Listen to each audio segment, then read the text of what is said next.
Last night, you spent 2 hours deciding what to wear to the party. This morning, it'll take you 2 minutes to list it on Depop and make your money back. Just grab your phone, snap a few photos, and we'll take care of the rest. The sheer dress and platform heels you'll never wear again? There's a birthday girl searching for them right now. Your one and done look is about to pay for your next night out. Or at least the ride home. Your style can make you cash. Start selling on Depop, where taste recognizes taste. Good evening and welcome to Bit of an Animal. On this week's episode, the Baby Boks start the tournament with a win. The Stormers bounce back all the way to first place on the log. The Lions roar past Connacht. Bulls show that they can win even under bad conditions. And the less said about the Sharks, the better. Let's get stuck in.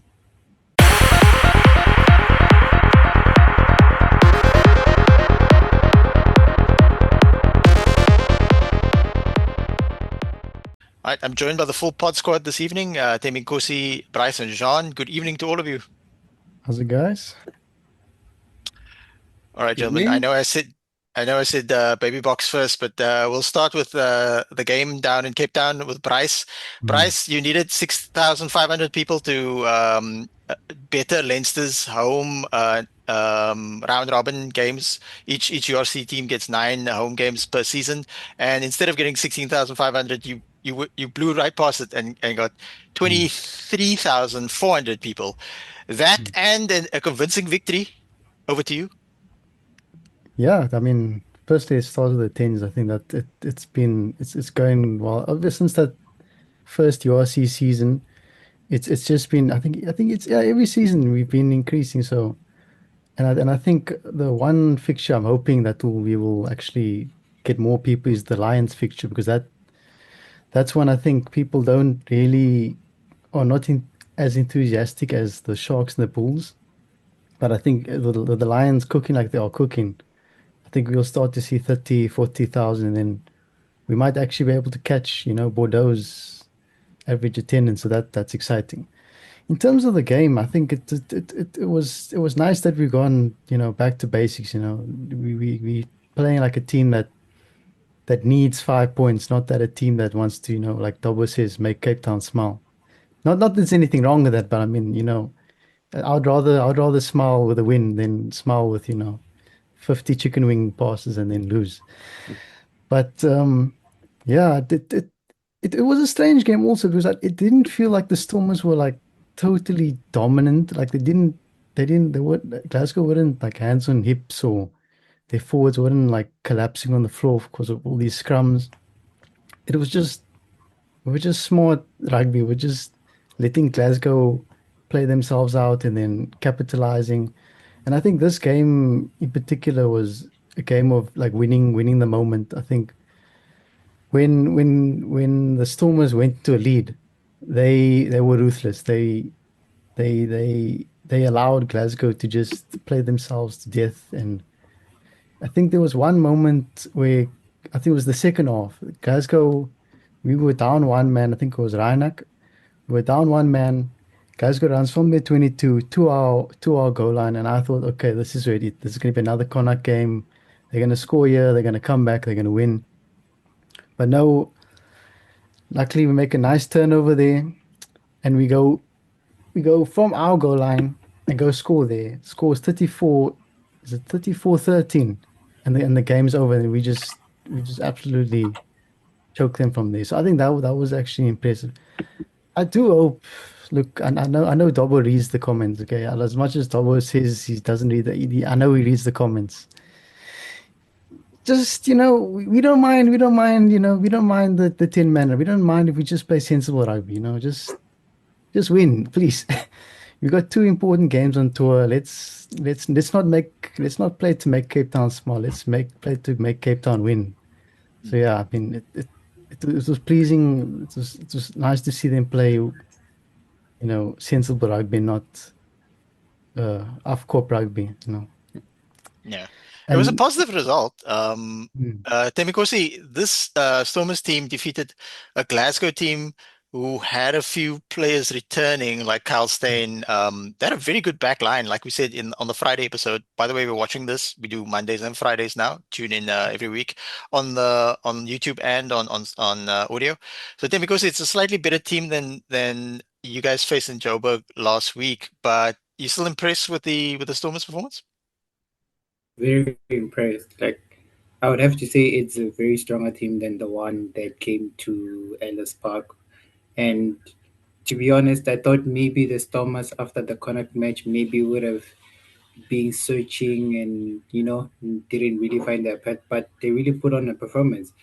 I think the only critique I would have in the whole entire match, I think it'll come back to Sasha, where he needs to know, like he needs to really dial back on making. I think the first try that that Glasgow got is because Sasha tried something, then the Glasgow players recovered the ball and just went through, and no one actually stopped them. So they did really well, but I think this was the performance that kinda if they're actually expecting to win, this is the type of performance that we expected from them. And the fact that they pulled it off kind of gives me hope that if they get a home final, they can actually win it. Yeah, that point in the game was when Shasha tried to grab her sort of in the halfway point in the middle of the field, and it bounced back. But you take the good with the bad, and it's not like throwing passes that and running away from his support. I mean, he's a very talented player. Just needs to sort of manage his game management aspect of it. I also think that like having been on like three pods last week, um, I I factored in the loss of the team manager, rest in peace, Chippy Solomons. Um, and maybe in my immediate reaction, I didn't necessarily weigh that enough in terms of my critique last week. But I feel strongly that all my critique was measured last week. And obviously, I still feel kind of bad. Like, imagine they had defeated Connacht, even just 4 points, and gotten this win. Where would they be in terms of the log? But life isn't perfect, and the URC mimics the EPL quite often. Jean, last week you said you wanted a victory because you wanted Bryce to get his smile back. He got his smile back. Um, and now Storm is the top of the log. Yeah, look, it's very happy for the Stormers, and I think Bryce is quite right that it's a seemingly return to sensible play, right? Um, and I think you can't ask for much more than that. As I sort of think back to Rassie 2018, 2019, where he said, "Look, we can't go preaching to the world about changing the world unless we're winning matches. So the main thing needs to stay the main thing, and you can have all the goodwill and all the great ideas and the community initiatives. If you're not winning the game, no one's listening to you, right? Then it's like, oh, look at this guy. He's got a good heart, but he's not going anywhere."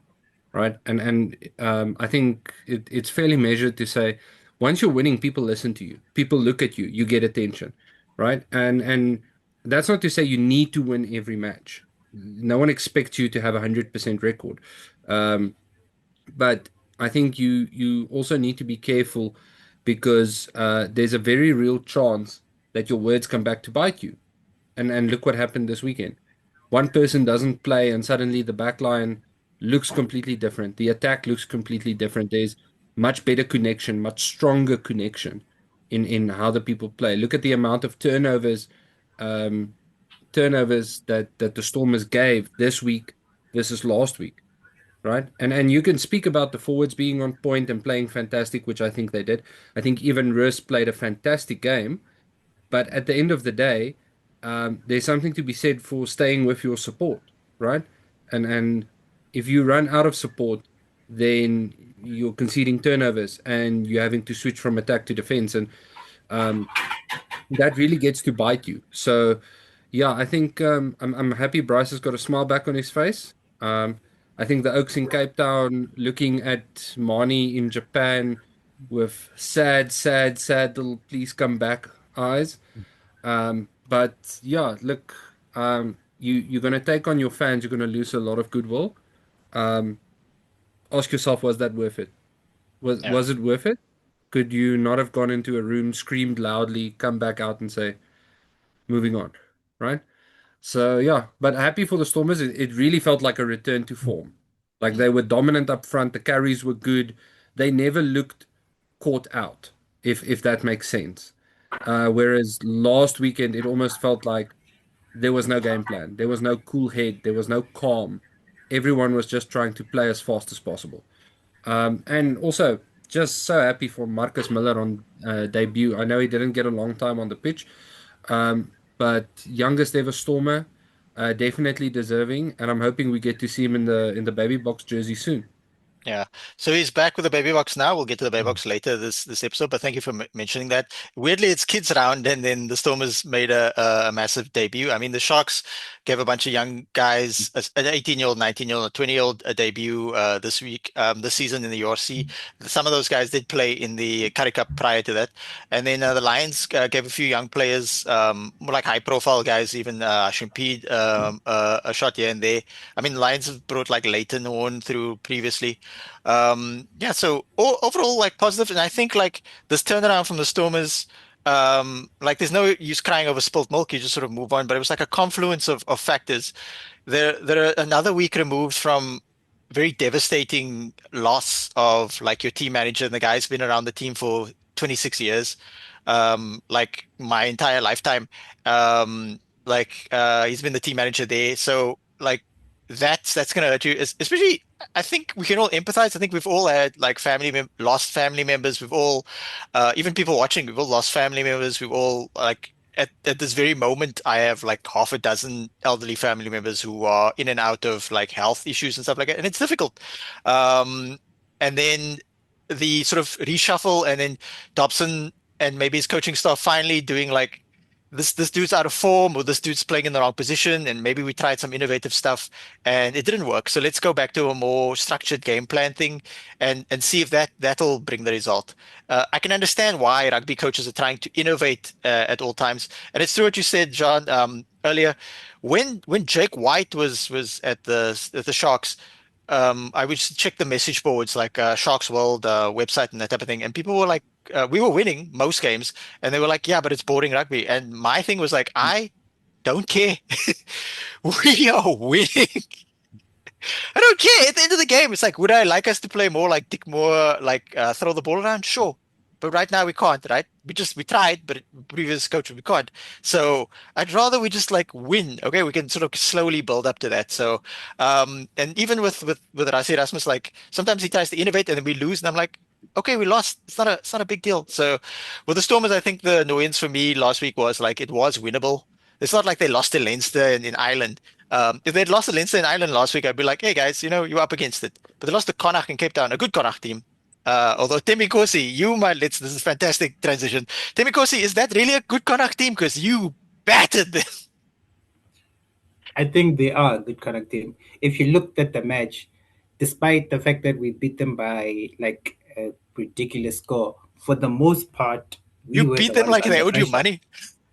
Yeah, but for the most part, we were under pressure. I was just happy for the first time. I have to say that we have to give it to the Lions defense because they really absorbed most of that pressure. They didn't give in, but the last like quarter of the game where they kind of let Connacht in, and that's where they kind of scored. But for the most part, they were absorbing, and whenever they got a chance, they attacked, they executed. So I was really happy with that game. Excellent performance. Like once they got the 4-try bonus point and it looked like they were going to win, they sort of like took the foot off the gas a little. I mean, people can critique that, but maybe they were saving themselves or something. They didn't give Connacht any points though, so they denied another team any points second week in a row. This helps the Bulls a lot. So Temi Kosi, just send Jean your address or email address or something.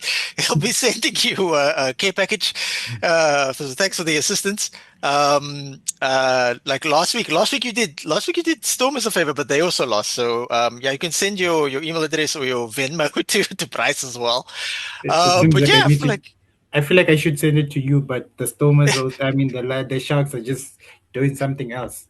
Maybe I can still do them a favor because Connacht is around about where they are. There's prior to this week, prior to the game against Edinburgh, we had a 1.3%. This the dude did a breakdown earlier in the week. Said us and Ospreys, who we had a controversial loss to last week, um, we had a 1.3% chance of making the playoffs. Now we have legitimately a 0% chance. So I appreciate the sentiment, Demigosi. Bryce, I can't remember if you said you did or didn't watch this game or catch some highlights, but your opinions anyway. Yeah, I think the only thing I caught was the highlights, and Mhm. there was I don't know. This Lions team is on a different level with their skills. I don't. What was that last part? That last try with Kuan Owens out the back, and I mean, when did the Lions become prime Scott Robertson Crusaders? Is that just like what happens with Ellis Park? It just puts you onto a different level here. Yes. But yeah, I mean, look, if they can play like that in Ireland. I genuinely think they could win. Like they could just box a win on this championship. They're looking. I don't think I've seen the Lions look that good since 2017. It's cash is cooking Yeah. there without Yeah, a lot of cash, ironically. Cash is king, yeah. Weirdly, the guy who owns the Lions is also very, very wealthy. He's a South African dude. I also thought they didn't have a wealthy owner, but they do have a wealthy owner. He just doesn't pump money into it. Like the Sharks owner, he's got his ups and downs. I'm not overly fond of him. Yeah.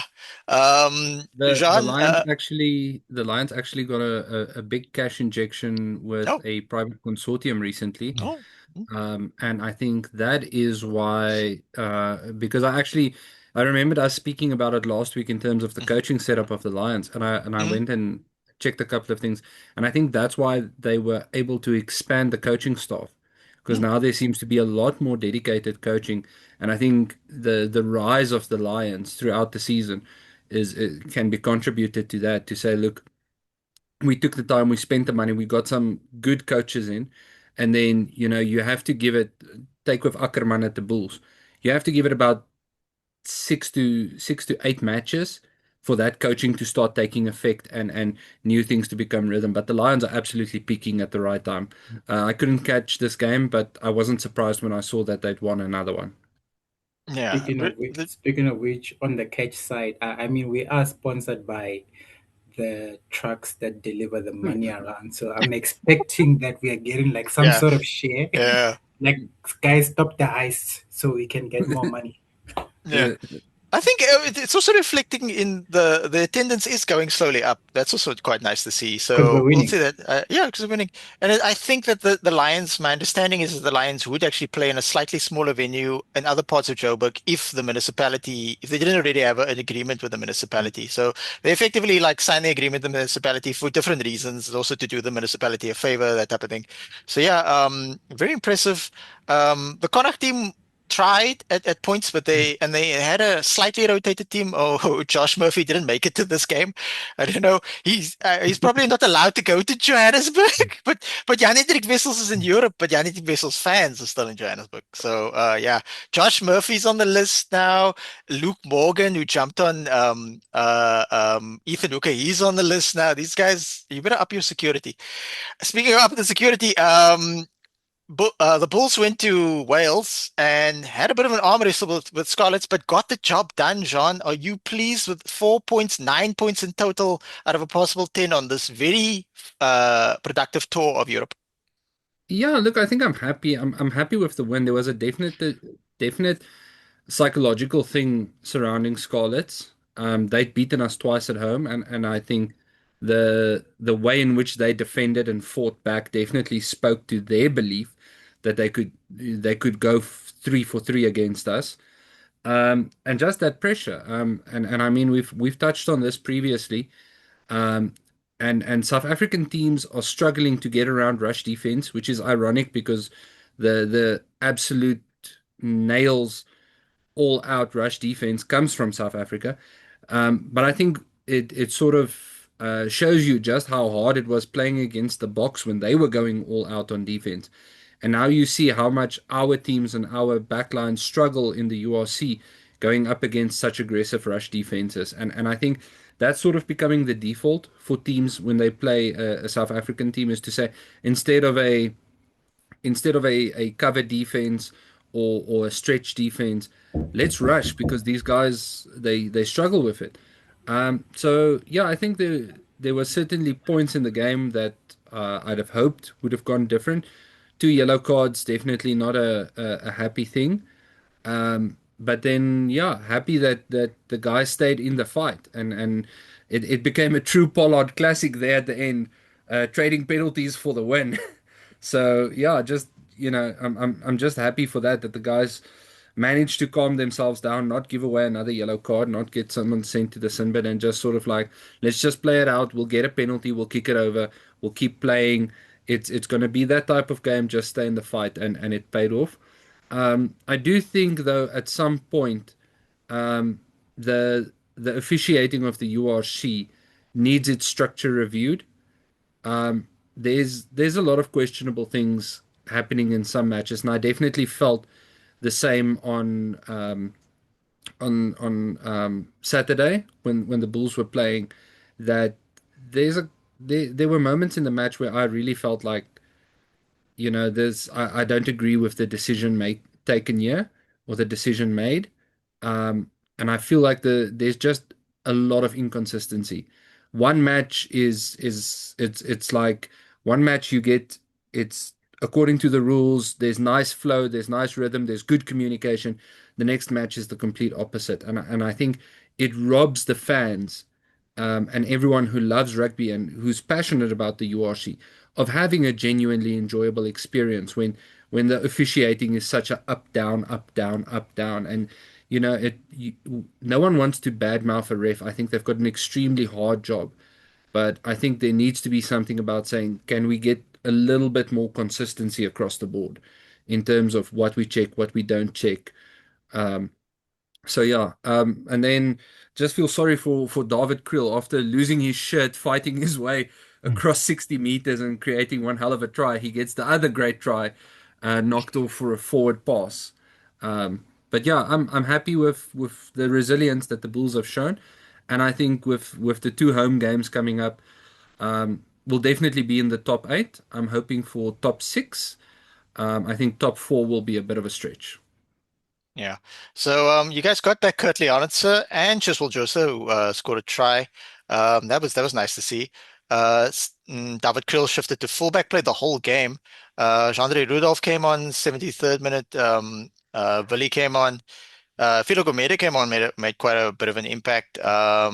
The front row, Wilco went off and then came back on and then went off. Sheriff Elric Low, he had a good game. And then Cameron Hanekom, really stoked to see him. Hopefully, we haven't been able to see him in extended periods. I think Cameron Hanekom is probably, we have a lot of eights in the country, not just in South Africa, but we've got like Jono Trojis killing people for Ulster. So throughout the country and other places, Jasper Wiese, I've always been a fan of Jasper Wiese. I watched him at the Cheetahs. I saw him flourish in England and that type of thing. I always thought he was like a really good player. I was keen for him or Trojis to come to the Sharks because we lost that. I forget what the dude's name was who came over to us from the Cheetahs, and he had a similar game plan to that, but he had to retire because of an injury. So we have a lot of loose forwards at the Sharks that play a similar sort of Siya Kolisi, more of a loose type game, less of the bludgeon, more of a knife and less of a hammer type thing. And I wanted either Trojis Agastis or Jasper Wiese or somebody. But for me, Hanekom is actually, in my view, the second best eight, but that's obviously not how it works for the Springboks, because the Springboks constantly evolve. Springboks pick the team on who's available, who's on form, who's the opposition, what's the conditions like. All kinds of factors go into it. So like you could be on paper the second one, and we'll have that special episode of number 8 a bit later. But speaking of the Sharks also played this weekend, and they started off the week on Friday night, and unfortunately they fell to basically their mirror match team in Edinburgh. Shout out to the people in the comments who told us how to pronounce it, Edinburgh, out in Scotland. A friend of the podcast and presenter on the URC Rewind, Policeman Ben was there with his dad, Police Commissioner Ben. They were catching the game. So Policeman Ben's based in London, so he flew or traveled all the way back to his hometown, Edinburgh. And yeah, it was a close game for the most part in the first half, and then the last 20 minutes of the second half, Edinburgh really put on the afterburners and showed their class. It was sort of a back and forth. If I said on the URC rewind, in the land of the blind, the one-eyed man is king. Both these teams are on paper are expensively assembled and very very good, but they're both not making the playoffs this year. That's meaning they both will be in the Challenge Cup next season, not the Champions Cup. Uh, Interesting, obviously enough, that Sean Everett is the Edinburgh coach, formerly of the Sharks. Sean Everett was in charge of the Sharks when the last Super Rugby season in 2020 that unfortunately had to be cancelled mid-season. I think Sean's a decent coach. He hasn't done very well at Edinburgh. He sort of fizzled out at the Sharks. However, to be fair to him, he built a team, and then the American owners came in, American slash South African owners came in and sort of put in more of a NFL, NBA type thing of like, we buy the players and the coach just needs to figure it out. In Northern Hemisphere sports such as basketball and gridiron football, the sort of owners and the general manager assemble a team, and then they just try and find a coach who can best utilize the team, and then they just cycle through coaches. There are, however, aspects of Northern Hemisphere sports that we could adopt. I can't think of any right now, but the one that I find very uncomfortable and like almost disgusting is that when when a team wins, when an NFL team wins the Super Bowl, or the commissioner will pick up the trophy, right? And instead of handing it to the captain like they do at the FA Cup or in the Champions League, they hand it to the captain, or in rugby, you hand it to the captain goes, they first hand it to the owner. And to see sort of a leather-faced old dude with gray hair who probably goes to a massage parlor and gets the happy ending thing. I'm talking to you, Robert Kraft. Get the trophy and then hand it to the captain. We shouldn't be adopting that type of Northern Hemisphere sports nonsense. So yeah, Sharks, 2 games left, nothing to play for.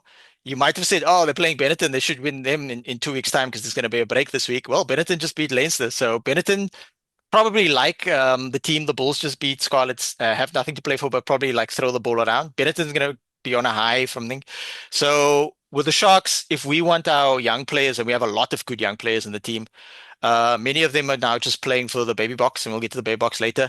If we want them to grow, we need to not just play all young players like Ulster did this weekend. We need to mix our young players with, if we want to win the next 2 games, we mix our young players with seasoned players so that we can actually grow a sort of a more of a winning culture. If we just play young players to give them game time, they're going to lose, and they're not really going to gain that much positivity from that. So even there's been advocates for don't play Siya Kolisi because he's going to the Stormers in his don't play Siya Kolisi in his last 2 URC games because he's going to the Stormers. I would say, depending on who's available, play Siya Kolisi if it's need be to win the game. Maybe play a slightly more younger team against Zebre in the last fixture of the season, because that's likely an easier game, quote unquote. But there are no easy games in URC. Random shit happens. It's very EPL. So yeah, CI had a good game on attack. Maybe not that good on defense. I mean, he wasn't really skinned on defense. He did do the thing where he didn't realize the guy had thrown the ball, and he got an intercept pass that he tried to call a mark. But we're all young. At one point, he might not have actually seen if the person kicked and or threw the ball. So that was interesting. The Edinburgh player did stop and also like look at him going like, "Can you do that?" And then he started to run. But CIA made a lot of meters. So yeah, the overall team. Oh, Jaden, and the last thing to speak about is that Jaden Hendricks unfortunately got knocked out again. So that's the second time this URC season. So we hope for the best as it relates to him. Guys, now we get to the fun part of the 365 and a quarter days South African rugby season. We're going to talk about the Springboks, but not the senior Springboks, the baby box. Bryce, the baby box brushed aside the Argentinian under-20 team this afternoon, kicked off at 4 o'clock in Gqeberha. Big stadium, but great gears. Nice to see a whole array of South African supporters of all races and creeds, enjoying their time out on the Eastern Cape. Your thoughts on this convincing victory to start off the under-20 rugby championship? I think what I said off the pod, it's like this team looks like a hardened Currie Cup team. Like I think that for that first 30 minutes or 40 minutes, they didn't make mistakes. They just, I don't know. I don't.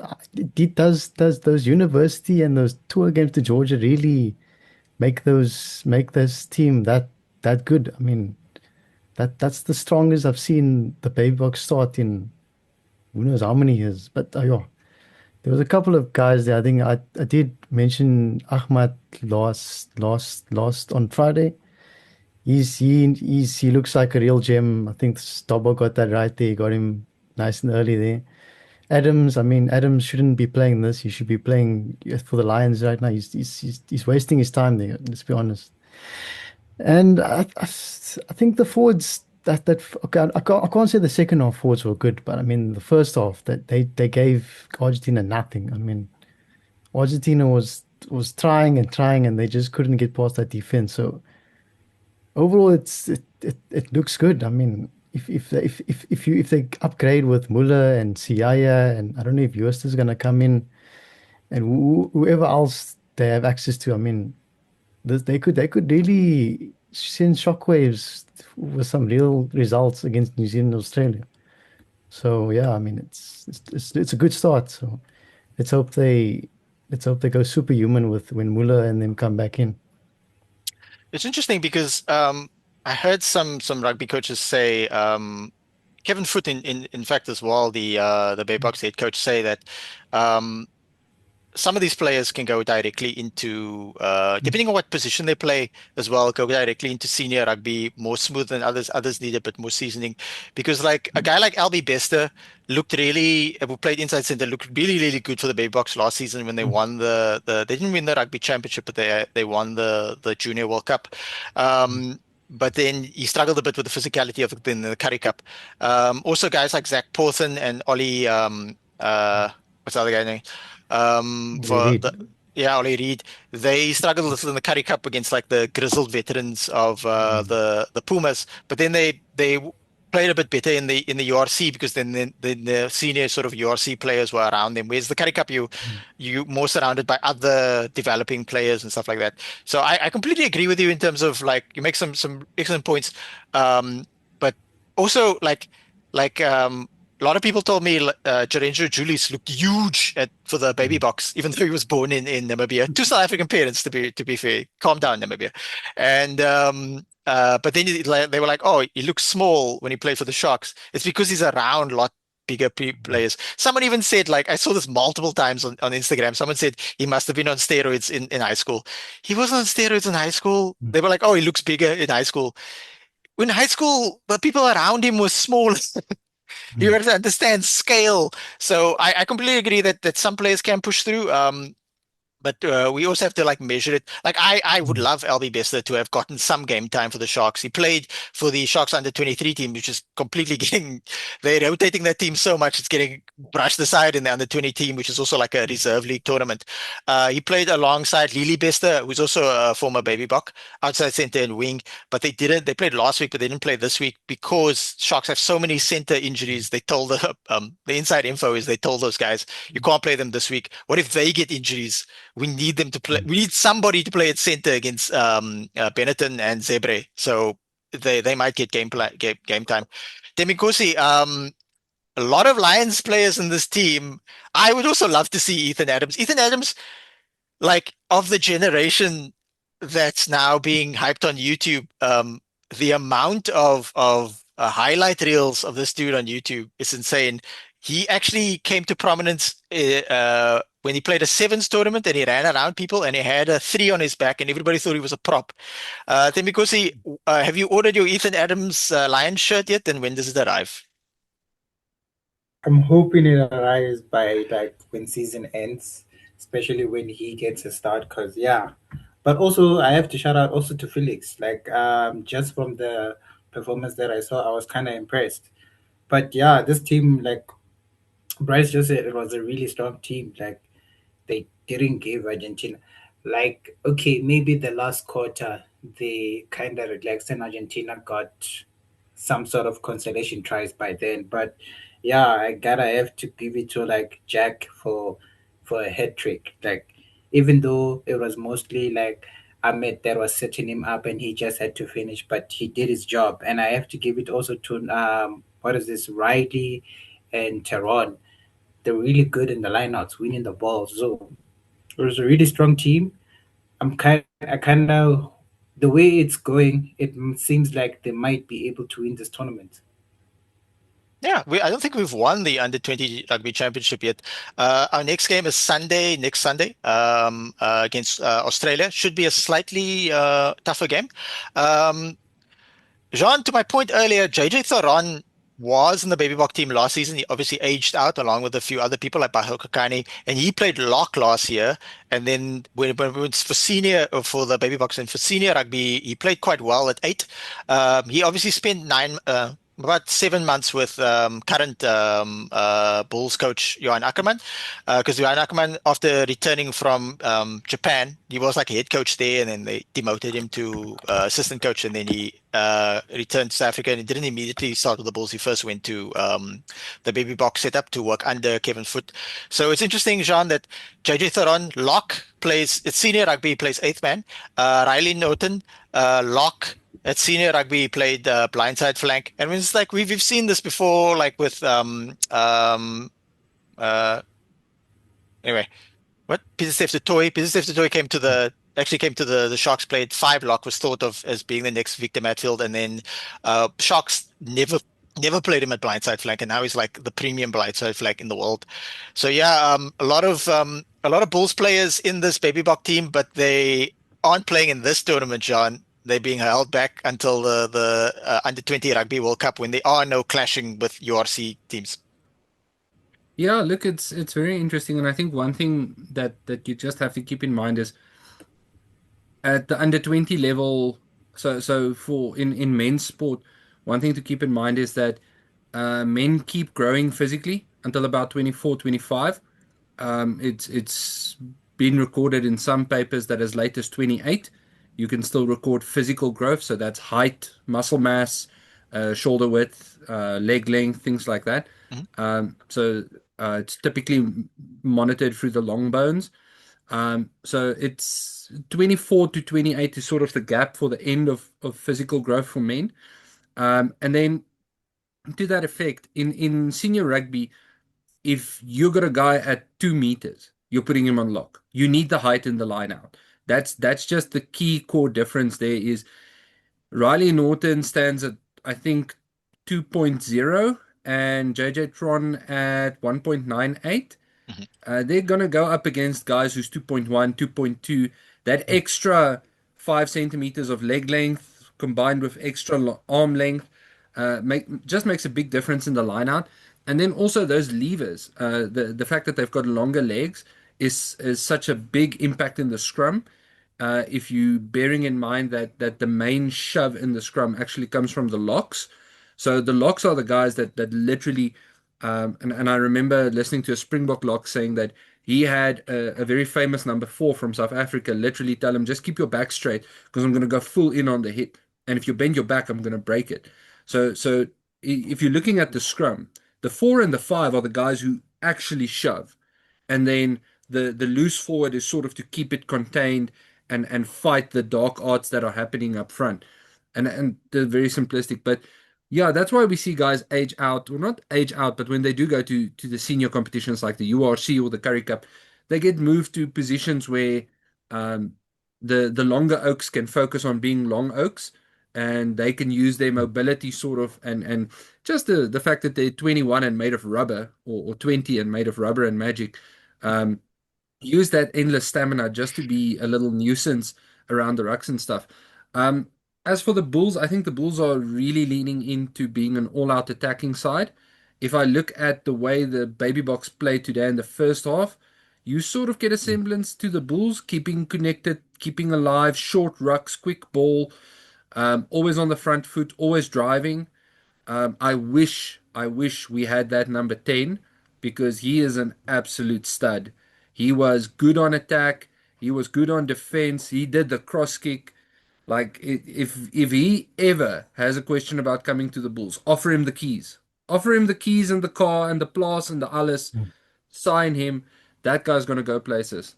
Fantastic player.